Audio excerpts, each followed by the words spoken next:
जरा वो दृश्य सोचिए। कुरुक्षेत्र का विशाल युद्ध का मैदान है। एक तरफ है महान योद्धा अर्जुन अपने रथ पर, लेकिन उनके सामने कोई दुश्मन नहीं, बल्कि उनके अपने ही लोग, उनके दादा, उनके गुरु, उनके भाई बंधु खड़े हैं। और ठीक उसी पल दुनिया का सबसे बड़ा धनुर्धर विवेक के एक बहुत गहरे संकट में फंस जाता है। और यहीं से भगवत गीता की शुरुआत होती है, जहां एक योद्धा का कर्तव्य और उसका निजी दुख आमने सामने आ जाते हैं। तो होता ये है कि अर्जुन भावनाओं में बहकर पूरी तरह से टूट जाते हैं। वो कहते हैं, मैं युद्ध नहीं करूंगा। उनके हाथ कांप रहे हैं और उनका वो मशहूर गांडीव धनुष उनके हाथों से फिसल रहा है। ये सिर्फ लड़ाई से भागना नहीं है, ये एक बहुत गहरी भावनात्मक और नैतिक दुविधा है। यही वो समस्या है जो इस पूरे संवाद के केंद्र में है। एक ऐसी उलझन जिसका सामना कभी ना कभी हर किसी को अपनी जिंदगी में करना पड़ता है। पूरी तरह से अभिभूत अर्जुन अपने हथियार नीचे रख देते हैं और अपने सारथी, अपने मार्गदर्शक कृष्ण की ओर मुड़ते हैं। अब वो एक योद्धा नहीं, बल्कि एक शिष्य हैं जो जवाब ढूंढ रहे हैं। ये समर्पण का एक बहुत ही शक्तिशाली पल है, जहां अर्जुन ये मान लेते हैं कि वो अपनी भावनाओं और इस उलझन के बोझ तले दब चुके हैं और उन्हें अब एक गहरे सत्य की जरूरत है। अब ऐसे में कोई क्या उम्मीद करेगा? शायद यही कि कृष्ण अर्जुन को सांत्वना देंगे, कहेंगे मैं समझता हूं। लेकिन कृष्ण ऐसा कुछ नहीं करते, बल्कि उनकी जो प्रतिक्रिया होती है वो एकदम तीखी और सीधी है। ऐसा लगता है मानो वो अर्जुन को उनकी इस भावनात्मक हालत से झंझोड़कर बाहर निकालने के लिए ही हो। यही वो मोड़ है जहां ये बातचीत सिर्फ दुख जाहिर करने से आगे बढ़कर ज्ञान की एक गहरी खोज बन जाती है। ये बात बहुत दिलचस्प है ना? कृष्ण अर्जुन को उनके नाम से नहीं, बल्कि पार्थ कहकर बुलाते हैं। उन्हें उनकी असली पहचान और उनकी ताकत की याद दिलाते हैं। तो ये फटकार सिर्फ डांट नहीं है, ये एक्शन लेने के लिए एक जोरदार पुकार है।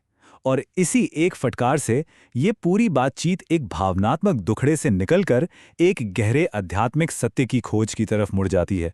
तो अर्जुन को इस भावनात्मक संकट से बाहर निकालने के लिए कृष्ण अपनी सबसे पहली और सबसे बुनियादी शिक्षा देना शुरू करते हैं।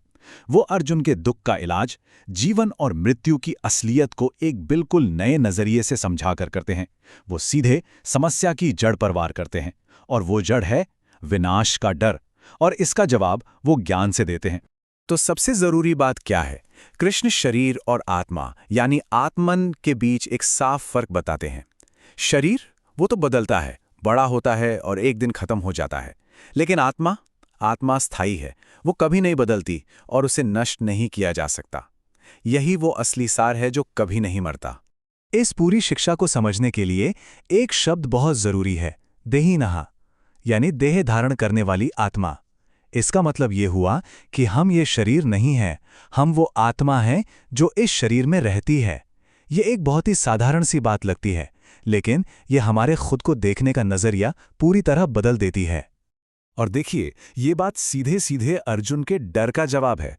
अर्जुन को डर है कि वो अपने रिश्तेदारों को मार देंगे, लेकिन कृष्ण समझा रहे हैं कि वो सिर्फ उनके अस्थायी शरीर को नुकसान पहुंचा सकते हैं, उनकी शाश्वत आत्मा को नहीं। जैसे हम खुद देखते हैं कि हमारा शरीर बचपन से बुढ़ापे तक बदलता है, वैसे ही मृत्यु आत्मा के लिए बस एक और बदलाव है, और जो बुद्धिमान हैं उनके लिए ये शोक का कारण नहीं है। अब ये आत्मा वाली बात थोड़ी गहरी है ना? तो इस अमूर्त विचार को बिल्कुल आसान बनाने के लिए कृष्ण एक बहुत ही सरल लेकिन अद्भुत मिसाल देते हैं।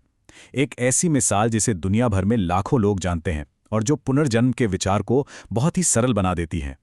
तो सवाल ये उठता है कि ये प्रक्रिया असल में काम कैसे करती है? आत्मा एक शरीर से दूसरे शरीर में जाती कैसे है? कृष्ण की जो मिसाल है वो इस प्रक्रिया को बड़ी खूबसूरती से साफ कर देती है।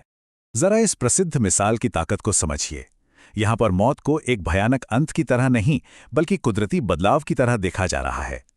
ये उतना ही स्वाभाविक है जितना पुराने कपड़े उतारकर नए पहन लेना।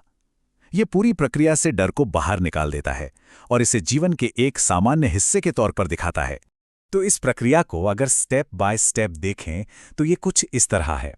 पहला, शरीर पुराना या बेकार हो जाता है। दूसरा, आत्मा जो शरीर नहीं है उस शरीर को छोड़ देती है। और तीसरा, वो आत्मा अपनी यात्रा जारी रखने के लिए एक नया शरीर ले लेती है।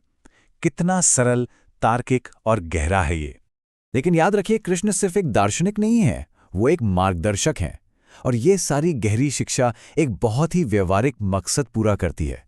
अर्जुन को वापस युद्ध के मैदान में उनके उस संकट में लाना और उन्हें अपना कर्तव्य, अपना धर्म पूरा करने की ताकत देना। तो कृष्ण के तर्क का निचोड़ क्या है? वो ये है कि ये ज्ञान सिर्फ किताबी नहीं है, ये व्यवहारिक ज्ञान है जिसका मकसद कर्म का मार्गदर्शन करना है। आत्मा की अमरता को समझकर ही अर्जुन अपने व्यक्तिगत दुख से ऊपर उठ सकते हैं और उस भूमिका को पूरा कर सकते हैं जिसके लिए वो वहां हैं। और यहाँ कृष्ण अपनी पहली शिक्षा का एक शक्तिशाली निष्कर्ष देते हैं। क्योंकि शरीर अस्थायी है और आत्मा शाश्वत है, इसलिए अर्जुन को शोक में डूबे रहने की कोई जरूरत नहीं है, बल्कि उन्हें उठना चाहिए और अपना कर्तव्य निभाना चाहिए। यानी आध्यात्मिक ज्ञान सीधे सीधे कर्म की प्रेरणा बनता है। और ये बात हमें सोचने के लिए एक आखिरी लेकिन बहुत ही गहरे सवाल पर लाकर छोड़ देती है। गीता का यह सदियों पुराना ज्ञान युद्ध के मैदान से कहीं आगे हमारे आज के जीवन पर भी लागू होता है।